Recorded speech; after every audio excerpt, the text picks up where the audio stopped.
ndamboenda unoona vana nokuvatsvagira zvekupfeka mumagudo.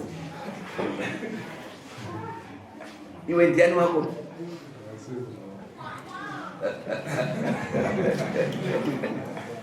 Unoziva vana vangu zvimwe zvacho. Uyu paakabva kubako kwanga kusina vanhu here nai mwana? Kwawa vanga varipo. Kwanga kusina sadza here? Sadza raivapo. Kwanga kusina mbatya here? Mbatya dzaivapo. Chaka chikasvota chi? Ndini munhu. Chakashota ndini munhu wacho. Kunobikiwa sadza here? Kunodani? Nini? Kusaka? Ndo kumechetera ndiri kuchema asi ati ndatesta kubva ndabva kuno paino ndakambobuda kunze nechechi chienda kuMalawi. Saka ndakauya nozviro kutesta kutaura kwavaita kuye usiku hwese kuti vachiri kuzvigona here kana kuti zvakapera. Kutaura kwavanoita usiku kuye kuti vachiri kuita here kana kuti zvakapera kubva musi watauya panhasi ati ndazvitesta changamira.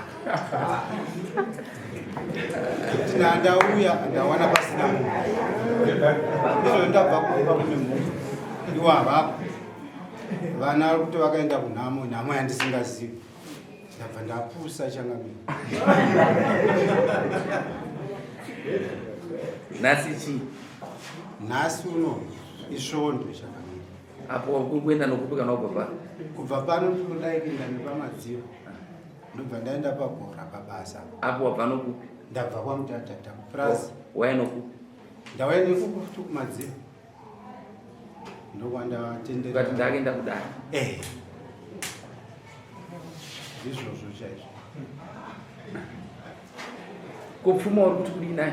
Pfuma ndakaronga zvakanaka pamashure apa changamire ndakashedzana tezvara ndakavaratidza. So ndikuda kukumbira ndiri pane vakomana kumuda vangu zvavari kutaura musasimuke.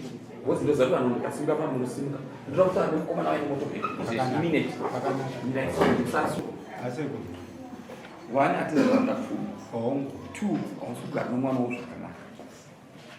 Iwe. Zvinonyadzisa mwana.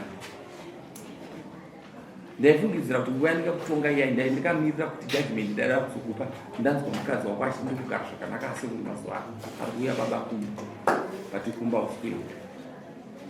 Ichokwadi changamire. Kubva patabva munomudare zveshuwa ndakambobuda kunze kwenyika. Ndofunga dai sekuru akagogo ariko ndakauya